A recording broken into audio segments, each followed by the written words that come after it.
She said, "It's just one kiss for truth or dare. Don't be insecure." I smiled and said, "Hope you enjoy the game." The surprise she got when I showed up with her ex's sister at the afterparty, I, 26 male, watched my girlfriend of 2 years lean across the sticky glass coffee table of a crowded living room and plant a lingering, passionate kiss on the mouth of a guy she swore was just a casual acquaintance from her gym. The room went dead silent.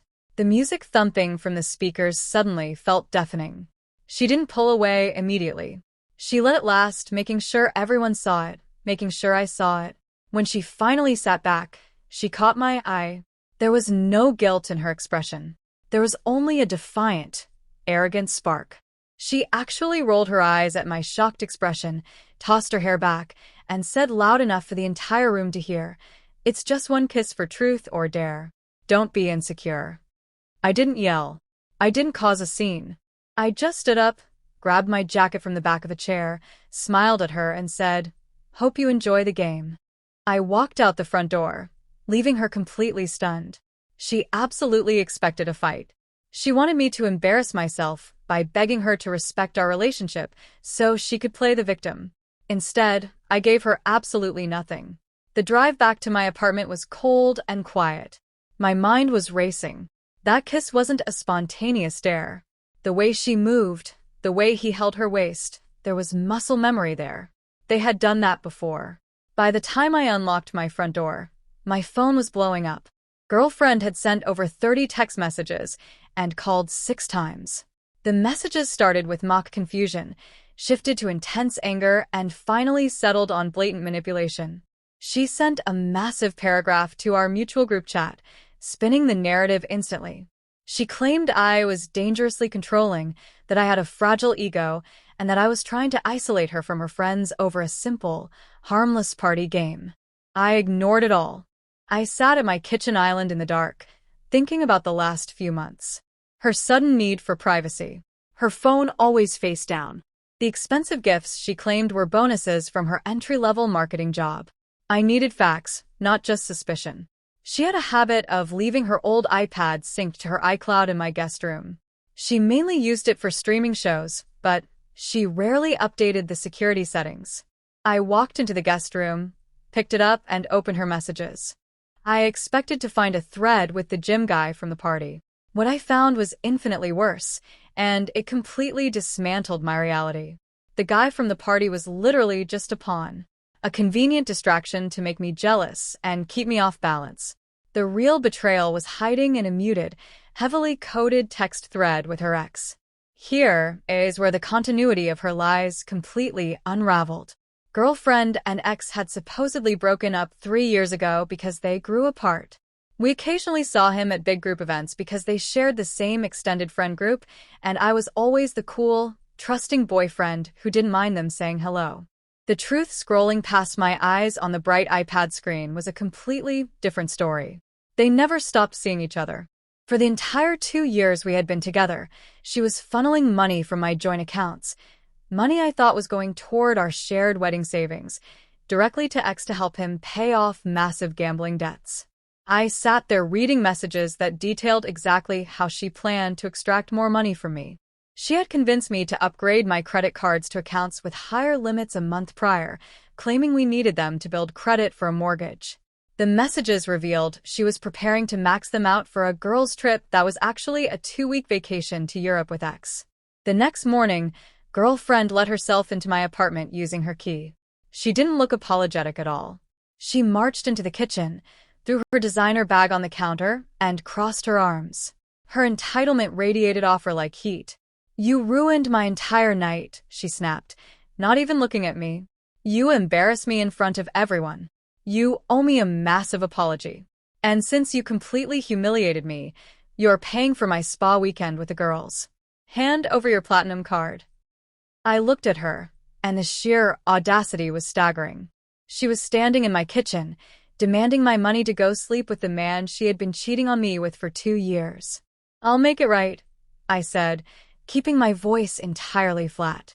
"But let's not do the spa weekend. You're hosting that massive after-party for your birthday next weekend at the downtown loft. I'll cover the catering and the venue costs. Let's make it a huge celebration." Her eyes lit up with absolute greed. She completely dropped the angry act, stepping forward to try and hug me. See? This is why I put up with your insecurities. You eventually learn how to treat me right. I stepped back, pretending to check my phone. I let her leave, feeling completely victorious in her own delusion. Once the door clicked shut, I made a phone call I had been preparing for since 3 a.m. I called X's sister. X's sister absolutely despised girlfriend. I never fully understood why, until we met for coffee later that afternoon. When I showed X's sister the iPad screenshots, she didn't look surprised. She looked furious. X's sister revealed that 3 years ago, girlfriend hadn't just broken up with X. She had embezzled $15,000 from X's sister's small graphic design business, funneling it through X's personal accounts to make it look like a banking error. X's sister could never prove it definitively in court without X testifying, and X refused to turn on girlfriend. But my screenshots? They included a message where girlfriend specifically bragged about getting away with that design company cash. We sat in the back of the coffee shop and formulated a plan. Girlfriend wanted a show. We were going to give her a blockbuster. The week leading up to the afterparty was an exercise in extreme patience. Girlfriend was in her element, acting like royalty. She constantly demanded things, sending me links to expensive champagne and expecting me to transfer funds to her account to cover wardrobe expenses. I transferred nothing. I paid the venue directly, ensuring my name was solely on the contract. Friday night arrived. The downtown loft was packed with about 60 people. The music was loud, the lighting was dramatic, and girlfriend was holding court in the center of the room, wearing a dress she had undoubtedly purchased with my credit card. I spotted her ex lingering near the bar. This time, I knew exactly why he was there. He was watching her with a smug, proprietary grin, thinking he had me entirely fooled. I waited until she was standing by the DJ booth, preparing to give a toast. She tapped her glass, silencing the room. She started talking about how amazing her life was, how much she loved her friends, and gave me a condescending little wave from the front. She fully expected me to walk up there and propose. She had been dropping heavy hints about a ring all week. I walked toward the front, but I didn't stop at the booth. I kept walking toward the venue's massive projector system, pulling a flash drive from my pocket. As I did, the heavy front doors of the loft swung open. X's sister walked in. The entire temperature of the room dropped. Girlfriend stopped mid-sentence. Her jaw tightened. "What is she doing here?" she hissed into the microphone. "Who let her in?" "I did," I said, my voice carrying over the silent crowd. I plugged the flash drive into the laptop controlling the projector. "Get her out of here." Girlfriend shrieked, her mask completely slipping. Her ex started moving forward from the bar, looking panicked. "Before we kick anyone out," I said, hitting the spacebar on the laptop, "I just wanted to share some of my favorite moments from our relationship." The wall behind girlfriend lit up. It wasn't a slideshow of our vacations. It was massive, high-definition screenshots of her text messages with X. The timestamps, the explicit photos they sent each other from my guest room, and most importantly, the detailed conversations about draining my accounts and the $15,000 stolen from X's sister's business. The crowd erupted in gasps. People started pulling out their phones to record. Girlfriend scrambled backward, trying to block the projector lens with her hands, but the image just projected onto her dress, displaying her own deceit right across her chest. "You're insane," she screamed at me, her face red with rage. "This is fake. He's a controlling psycho who faked this." X's sister stepped right up to the front. She didn't yell. She spoke with a calm, lethal authority. "It's not fake. And neither is the police report I updated this morning with this new evidence of grand theft. The detective was very interested in your confession texts." Total chaos broke out. X bolted for the fire exit, completely abandoning girlfriend the second legal trouble was mentioned. Seeing her primary safety net run away broke something in girlfriend's brain. The entitlement flared into pure, unhinged violence. She picked up a heavy crystal champagne flute and hurled it directly at the projector lens. It shattered, completely destroying the venue's $6,000 AV equipment. She didn't stop there. She grabbed a tray of sticky drinks and flipped it entirely over the DJ's expensive mixing board. I just stood back and watched. I didn't intervene. The venue manager, however, did. He immediately locked the main doors so she couldn't escape and called 911. When the police arrived 10 minutes later, girlfriend was crying hysterically, playing the victim just like she always did. She pointed at me, sobbing that I had trapped her and verbally abused her. The officers might have believed her tears, but the venue manager simply handed them his iPad, which showed crystal-clear security footage of her unprovoked vandalism and destruction of property.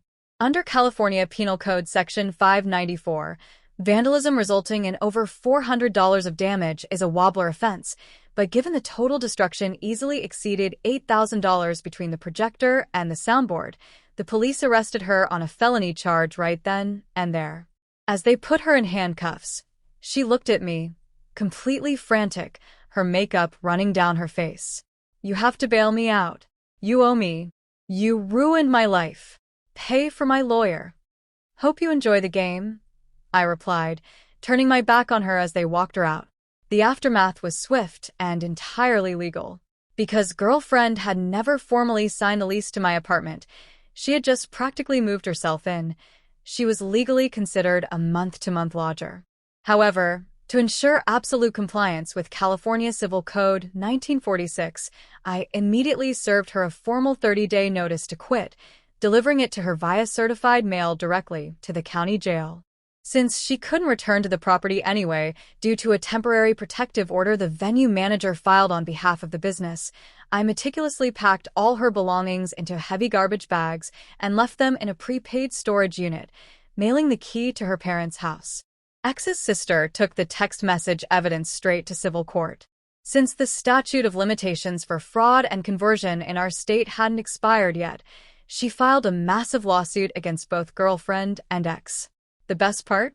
They turned on each other instantly during the depositions, effectively destroying whatever toxic, thieving bond they shared to try and save themselves. I closed my joint accounts, changed my apartment locks, and moved on with my life. It's wild how someone can demand the absolute world from you while actively tearing yours apart behind your back. She thought she was completely untouchable, protected by her own massive entitlement and a web of lies. But deceit always leaves a paper trail, and entitlement blinds you to the consequences creeping up right behind you. If you loved watching this entitled nightmare get completely dismantled by her own text messages, hit that subscribe button. It's completely free, unlike her upcoming mountain of legal fees.